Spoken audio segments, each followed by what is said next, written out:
Today, we're learning coping skills, and I'm going to share with you some simple ways to, well, take on coping skills when you are feeling levels of chronic stress or more stress than you'd like. Remember, stress is not bad, just like anger isn't bad, and it's all helpful. It's about learning to use it properly and learning to address stress so that it actually helps you stay sharp and focus. So some stress is good, and it's meant to keep you sharp, on your toes. It's meant to keep you in alignment with your environment and what's happening for you. But nowadays, we tend to fall into the category of feeling chronic stress. So what I mean by that is there are what we can consider normal levels of stress. So that means your stress from work, stress from relationships, maybe mental or physical stress if you're feeling pain, or if you're experiencing some type of transition or turmoil in your life. These are some areas that are what we call normal stress.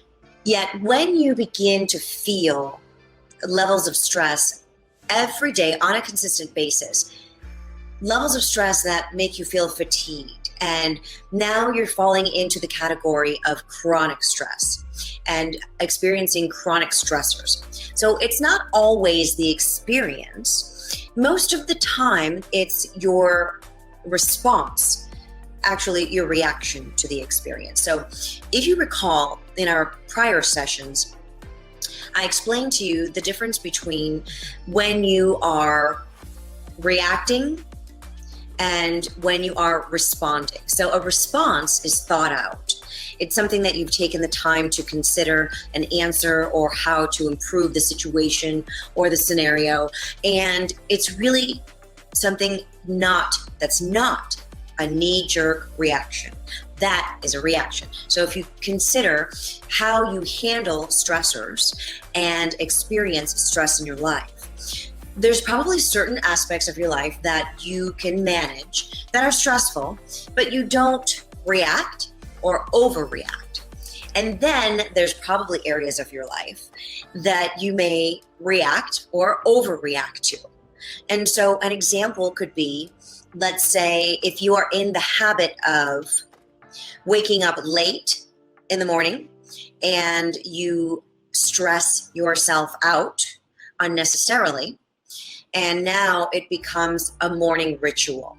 So you react. Now it's become a reaction to stress out and jump in your car because you're running behind schedule and speed through your way to work, or whatever it is that you're doing for your day. So consider that, the difference between what you're creating on a consistent basis where you're reacting and scenarios where you just respond to the stress. So as we look through this, and I will open up my workbook, we're looking at lesson 6. And this is where we begin to discuss the coping strategies that you've been using. What does that mean? Well, a lot of you might say that you don't have coping strategies, but everybody has coping strategies. They just may not be helpful. They may be hurtful coping strategies. So an example of some hurtful coping strategies would be numbing out instead of addressing problems. So what I mean by that is maybe using sex or drugs or alcohol or simply avoidance. But most people will use some sort of experience, like alcohol, to numb out of the experience so that they don't have to feel the stressor. Those are unproductive or hurtful coping strategies. A helpful coping strategy would be working out or addressing the situation or taking a healthy time out.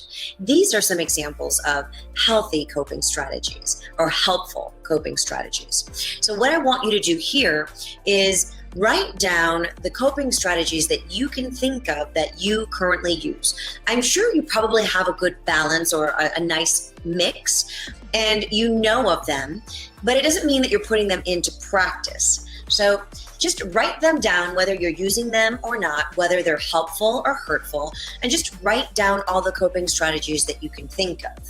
Now, if you are challenged by thinking of coping strategies or coming up with some, I want you to maybe take some time to Google or research what are some coping strategies that you might be putting into place. Some of us like to use coping strategies such as singing or spending time around groups of individuals or people that make us feel good or that help us feel good or that are simply just positive people. That could be one of your coping strategies. And then some of us may be in the habit of using or addressing our stressors with coping strategies of hanging out with or spending time with our negative friends or our individuals and groups of people that will tear down situations and add to the stress or the negativity or the experience. So think about that. These are also coping strategies. Now, whether you're using more of your negative coping strategies or there's a fine line between the balance, I want you to consider one specific coping strategy, and that is meditation or prayer, but within what we call visualization. Now, I'm constantly pushing visual aids, because our conversations disappear. Our conversations will elude us when we are under stress. So if we don't have an environment that's bombarded by our visual aids, an environment that is supporting our growth and development, it's going to be much more challenging to experience the type of success you want in these change programs when you don't have the support that you need structured in and around you. So again, if you don't have your visual aids in place, please do so as soon as possible. Take time to do that this weekend because it's so important. But if you have them in place, or if you're going to work on that, in the meantime, in addition to this experience, what I want you to do is focus on using your senses, your vision, internal vision, and create or bring to mind your sanctuary. And what do I mean by that? So we all have a place that we consider fun or peaceful or calm or just simply happy, a happy place, also known as your sanctuary. For some of you, it might be your garage. For others, it might be in the woods. For others, it might be in the sensory deprivation tank. Everyone is different. So we all have these sanctuaries that we can go back to in our mind. And one of the best coping strategies when you're unable to take a time out, walk away from a situation, or just simply rest. When you're unable to do that, I want you to think about using this exercise, your sanctuary, so that you can bring yourself back to a calm and peaceful state of mind, also known as regulating your nervous system. So for those of you that are in the stress management training course with me one-on-one, you know that this is where we implement our biofeedback meters. This is where we pick up our devices and we attach them and we gauge our success in our ability to regulate our nervous system. So while you're doing this, it's so helpful to use your sanctuary exercise. And inside of that, what I would like you to do is first of all consider, what does your sanctuary look like? Where is it? Where's that place that you think of that brings a smile to your face, that brings you peaceful feelings or feelings of joy? How about moments of ecstatic engagement? What is that place or that place in time? What does it look like? The next piece I want you to look at and consider are the sounds. So we're going to break it down into the senses. What is the sound that you hear when you think of that experience, when you see it in your mind's eye? What is the sound that comes to mind? Is it silence? Is it the sound of firewood crackling? Is it the sound of children? Is it the sound of waves in the ocean? What is that sound? And write that down.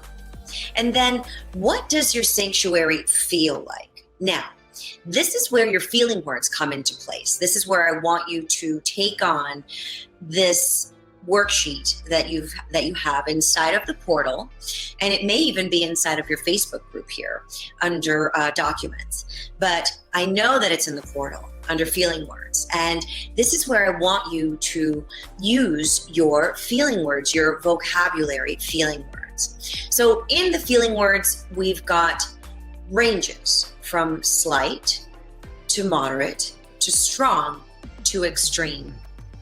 And as we're discussing this topic of sanctuaries, I'm going to have to take into account and assume that your experience in feeling words is going to be happy or positive, in other words. And so when you look at your feeling words, you can come up with the slight to moderate to extreme examples of feeling words under happy or loving or energetic, and use them inside of your exercise, all right? Now, this next piece is usually pretty simple because we normally associate scents with our sanctuary. So if it's the waves, maybe the scent is salty water or salt in the air. If it's the firewood crackling, then maybe it's the scent of wood burning. If it's the scent of, or the sound, or the image of children, maybe it's the scent of baby powder or things that children use, like baby lotions, or some kind of scent that comes back to you that you correlate. And you can almost bring it right back. I'm not even in the exercise, just talking about it, I can go right back to it. Now, the last and one of the most important pieces here is the emotional components. What does that sanctuary bring back emotionally? Is it a sense of tranquility? Is it an emotional sense of playfulness, safety, clarity? What is it that it means to you? Does it mean strength, power? Think about that. What are the emotional components of this? And make sure to write them down. Now, last but not least, of course, in this exercise of sanctuary, I want you to include a picture. And that, again, is where your visual aids come in.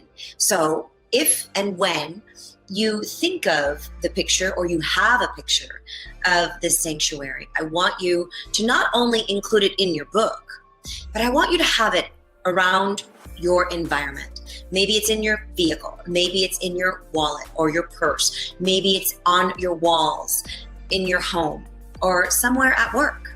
Wherever it may be, I would suggest everywhere, so that you can use that as a cue to bring you back to your sanctuary exercise. Do this exercise every day. Make it a part of your daily routine. And you will notice an overall reduction in tension. You will notice that your irritability levels will drop. They will lower.